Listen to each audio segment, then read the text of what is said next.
Bem, pessoal, como eu já me apresentei, o meu nome é Rafael Moraes e eu vou mostrar para vocês aqui essa aula sobre tradução de endereços de rede, também conhecido como NAT. Essa aula é uma aula teórica, certo? Então, num outro momento, em outro vídeo, a gente vai fazer experimentos práticos com comandos baseados na teoria que a gente vai ver aqui. Aqui eu coloco sempre o sumário da aula para que você tenha ideia sobre os assuntos que a gente vai discorrer. E aparecendo aqui do lado, nesses tempozinhos, você pode chegar e saber exatamente em que momento eu estou falando desse determinado tópico. Se é a primeira vez que você está assistindo essa aula, eu recomendo que você assista ela do início até o fim. A primeira coisa que nós precisamos pensar quando a gente pensa em para que existe necessidade de tradução de endereços é imaginar que logo no começo a internet não foi concebida para ser do tamanho que a internet é hoje, certo? A internet ela teve um boom muito grande, maior do que todas as mídias que nós já tivemos acesso e já inventamos enquanto humanidade. Então, ela foi criada no início da década de 70, ela cresceu muito rápido, de maneira que quando ela chegou ao público em meados dos anos 90, para que você tenha uma ideia, no Brasil a internet pública estreou entre 93 e 94, porque antes disso ela não era totalmente pública, ela era restrita a fins militares, a fins acadêmicos, de maneira que quando ela chegou e estreou para o grande público, já no início da década de 90, nós já sabíamos que haveria um problema de esgotamento de endereços. Certo? Então, a tradução de endereço nasce dessa necessidade de continuar permitindo o crescimento da internet, porque sem novos endereços disponíveis é impossível que a internet cresça, porque para se navegar na internet é preciso que você tenha um endereço único, para que você não seja confundido com nenhum outro host na rede, certo? Essa é a premissa básica pelo qual a tradução de endereços nasce. Como vocês podem ver aqui, existe uma entidade máxima que faz essa distribuição de endereços IPs pelo mundo. Ela não distribui diretamente. Então, você tem a IANA, que é o órgão principal, essa primeira aí, Internet Assigned Numbers Authority, e ela delega essa função, ela pega esse total de endereços IPs válidos na rede, ela divide ele em grandes blocos e ela coloca para cada uma das entidades regionais, que nesse caso da América Latina é a LACNIC, para que elas distribuam esses blocos de endereçamento em novos blocos menores para cada um dos países. Então, o Brasil em particular, para você conseguir ter acesso, para pagar para ter um endereço IP válido, você precisa fazer um registro com a NIC-BR para que ela possa te disponibilizar um endereço para você navegar na internet, certo? Então, é essa estrutura pelo qual você tem controle de todos os endereços válidos na rede, certo? Como vocês podem ver, desde o início da década de 90, como já era previsto, os endereços começaram a se esgotar, de tal forma que, com exceção da África, que tem seus problemas muito particulares de infraestrutura, em todos os locais do mundo os endereços IPs válidos já se esgotaram. Então, era preciso se pensar em alguma solução para poder permitir que a internet continuasse crescendo. E é aí que se pensou em dois tipos de soluções distintas. Uma delas é uma solução de longo prazo e as outras são soluções de curto prazo, como se fosse uma espécie de improviso. Então, na solução de longo prazo, o que se imaginou foi se trocar os endereços IPv4, que eram endereços compostos apenas de 32 bits, endereços binários, por endereços maiores, que são os endereços IPv6. Eles têm 4 vezes mais bits para poder alocar endereçamento para as pessoas. Então, o que acontece? Existe hoje no mundo uma tendência de gradualmente migrar do IPv4, que possui apenas 32 bits, para o IPv6, que possui uma quantidade muito maior de bits e que, portanto, vai permitir uma quantidade muito maior de usuários. A tendência é que, assim como no começo, cada usuário tenha o seu próprio endereço único na rede. Então, você vai poder ser localizado única e exclusivamente pelo seu endereço IP. O que se tem hoje é que existe um momento de transição entre essas duas coisas, porque o IPv6 ele não está ligado apenas à quantidade maior de endereços disponíveis. Ele também tem vários outros fatores embutidos de segurança e assim por diante. Ele é um aperfeiçoamento do IPv4. E isso não se restringe apenas ao tamanho da quantidade de bits. Então, é preciso que todo mundo se adapte a essa nova realidade com seus equipamentos. Enquanto isso não acontece, a gente precisa trabalhar com soluções de curto prazo. As soluções de curto prazo inventadas para poder contornar esse problema do esgotamento de endereços IPv4 na rede são essas três aqui: o CIDR, o NAT e os endereçamentos de redes privadas, certo? E eu vou falar sobre cada um deles agora rapidinho. O CIDR, para que você entenda, é preciso relembrar que no começo as redes eram todas redes com classes. Vocês devem se lembrar que a gente falou em sala de redes classe A, classe B e classe C. Classe A eram redes /8, classe B /16, classe B /24. O barramento da rede, ou o tamanho da máscara da rede, nada mais é do que uma indicação do tamanho da rede. Então, quanto menor o barramento, maior a quantidade de hosts que cabe dentro daquela rede.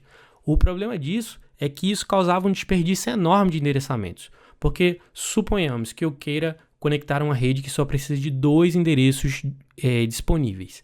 Se eu só preciso de 2 endereços disponíveis e eu precisar usar uma rede classe C /24, vocês talvez se lembrem que na /24 o que eu tenho são 2 elevado a 8 menos 2 endereços disponíveis, ou seja, eu teria 254 endereços disponíveis. É muito endereço se eu só preciso de 2. Então, o CIDR permitiu que a gente pudesse trabalhar com uma rede com um barramento mais flexível. Então, você não precisaria trabalhar necessariamente com o /24. Você poderia trabalhar, por exemplo, com o barramento /30. E aí você teria 2 elevado a 2 menos 2, ou seja, 2 endereços disponíveis, que é exatamente aquilo que você precisava. Então, o principal ganho que você tem com o CIDR inicialmente é você conseguir reduzir esse desperdício de endereçamentos ao permitir que você trabalhe com barramentos de tamanhos flexíveis e você não fique mais preso às redes com classe. É por isso que a gente chama isso de agora de rede sem classe.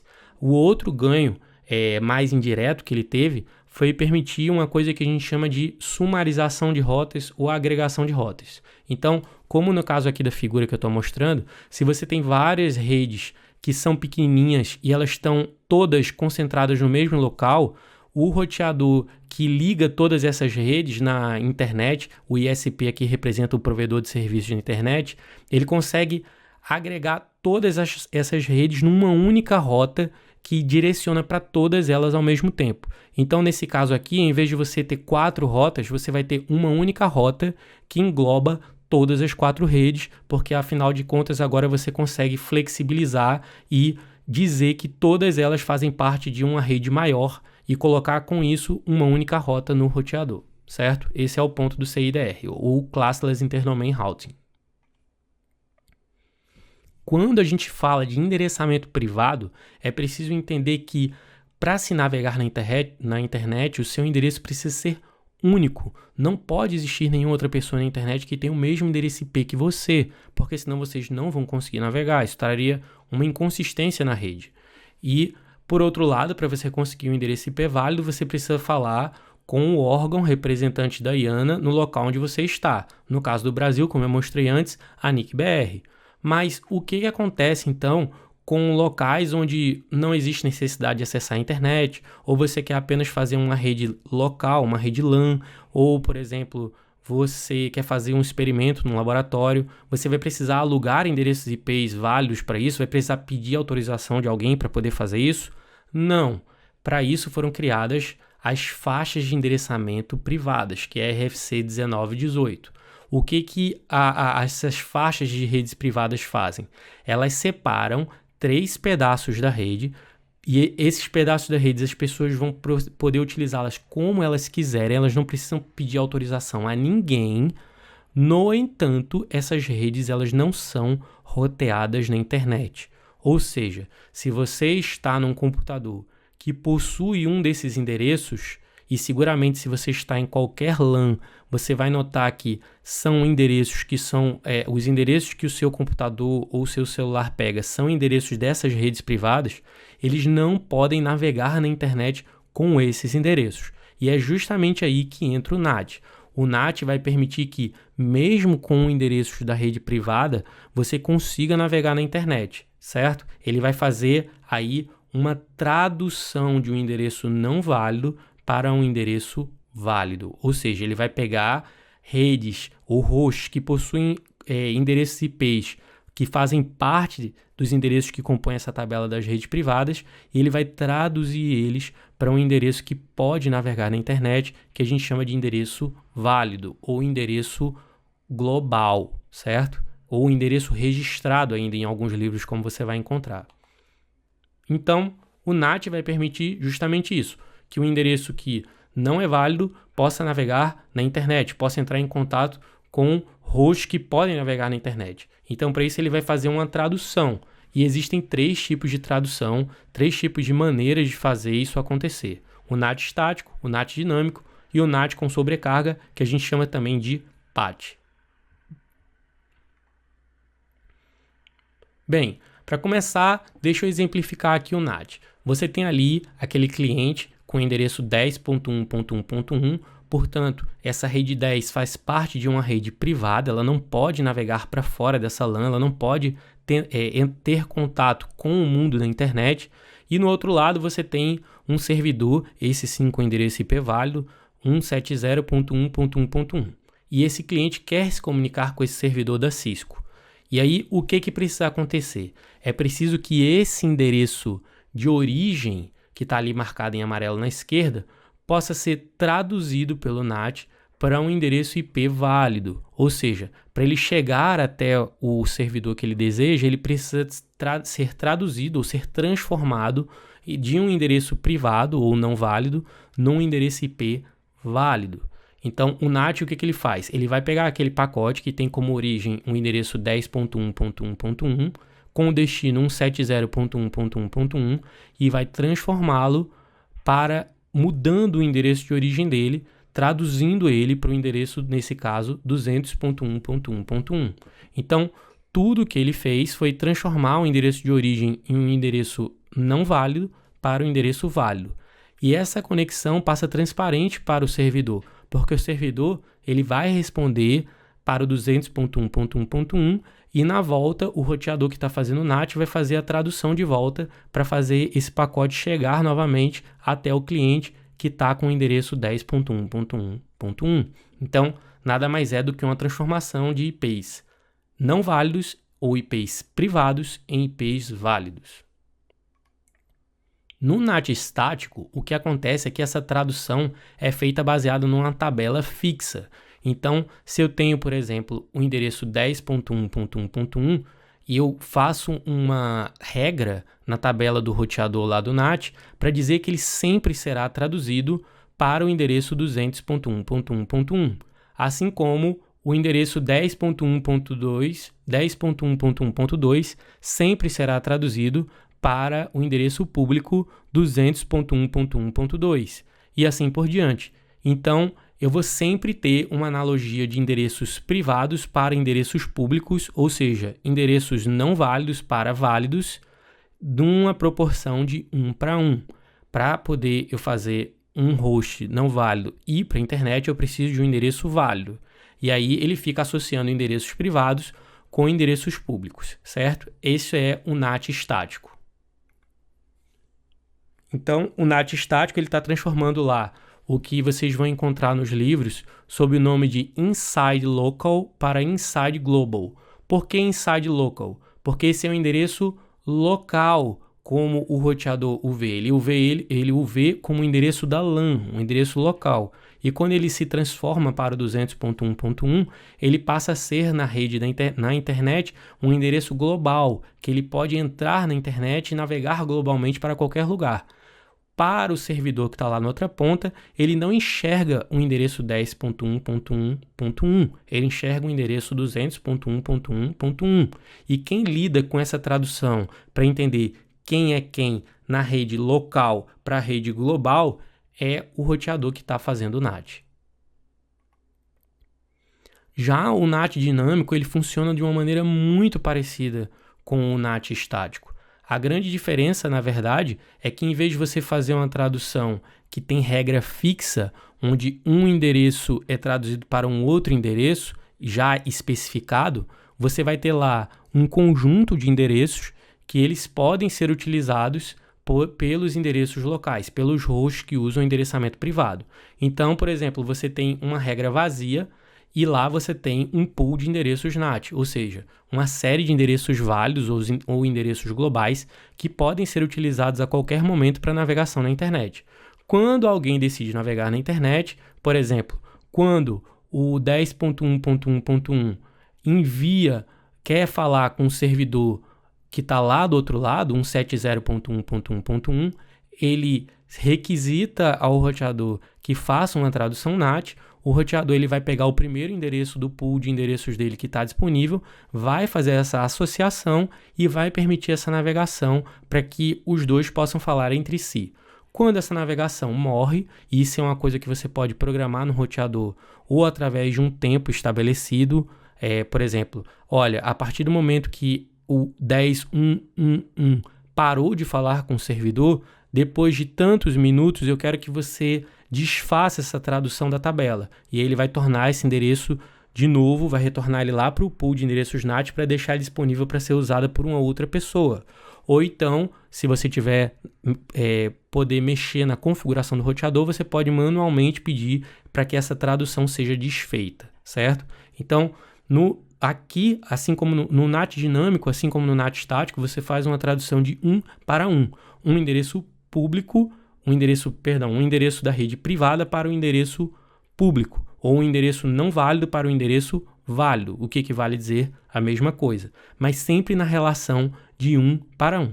Então, ele é bom em um certo sentido, porque eu consigo fazer com que um endereço privado seja traduzido para um endereço público, mas ele não resolve o meu problema de esgotamento de endereços, porque afinal de contas eu só consigo fazer essas associações de 1 para 1.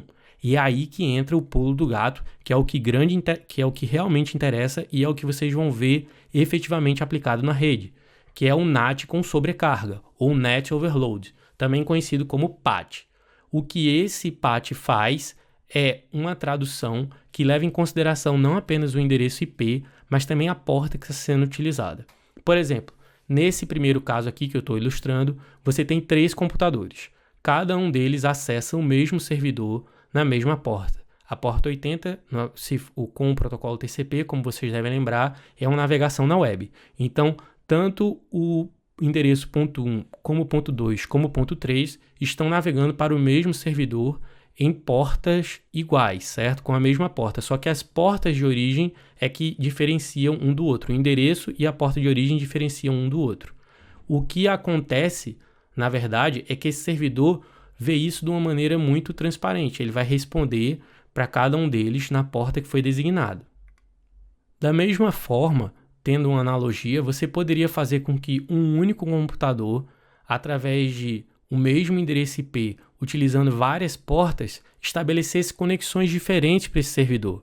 Esse servidor iria ver isso de uma maneira muito natural e ele continuaria respondendo para esse endereço IP através de portas diferentes, de tal forma que ele vai ver da mesma maneira que está em cima como que está embaixo, como 3 conexões diferentes. Não importa se do outro lado existem 3 computadores diferentes ou se é o mesmo computador originando 3 conexões diferentes. O que o servidor enxerga é um endereço IP e uma porta. Se esse endereço IP e essa porta de origem não forem iguais, ele estabelece isso como uma conexão diferente. Então, o que o NAT com sobrecarga ou PAT vai fazer?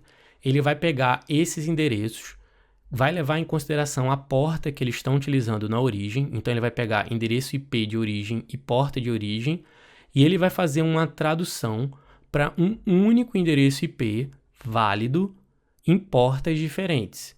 Então, aqui desse lado esquerdo, você está vendo que, de um lado, ele vai ver no local a conexão 10.1.1.1 na porta 1024 como origem, e ele vai traduzi-la para o endereço IP válido 200.1.1.2 na porta 1024. Já na tradução da segunda linha, ele vai traduzir o endereço 10.1.1.2 na porta de origem 1024 para o endereço 200.1.1.2 na porta 1025. Perceba que o que modificou do primeiro para o segundo foi apenas a porta de tradução que foi mudada. O endereço que ele está utilizando, o endereço válido que ele está utilizando é o mesmo endereço. Então, ele vai seguindo uma sequência. Ele usou o 1024 para um, o 1025 para outro, o 1026 para outro. Inclusive, essas portas de origem que foi originada pelo host lá na parte amarela da tabela e a parte azul do Inside Global, elas não têm uma relação entre si. É apenas uma tradução que o roteador está fazendo quando ele está fazendo NAT. Então, não necessariamente porque o 10.1.1.1 utilizou a porta 1024 como origem, a mesma porta 1024 vai ser traduzida. Ela pode ser traduzida para uma outra porta, como é o caso da segunda e da terceira traduções. Você está vendo ali que o 10.1.1.2 ele teve uma origem na porta 1024, mas ele foi traduzido para a porta 1025. Enquanto na terceira linha, o ponto 3, na porta 1033, foi traduzido para o 200.1.1.2, mais traduzido na porta 1026. Então, o servidor que está lá na outra ponta, ele está enxergando o mesmo endereço em portas diferentes. Portanto, ele enxerga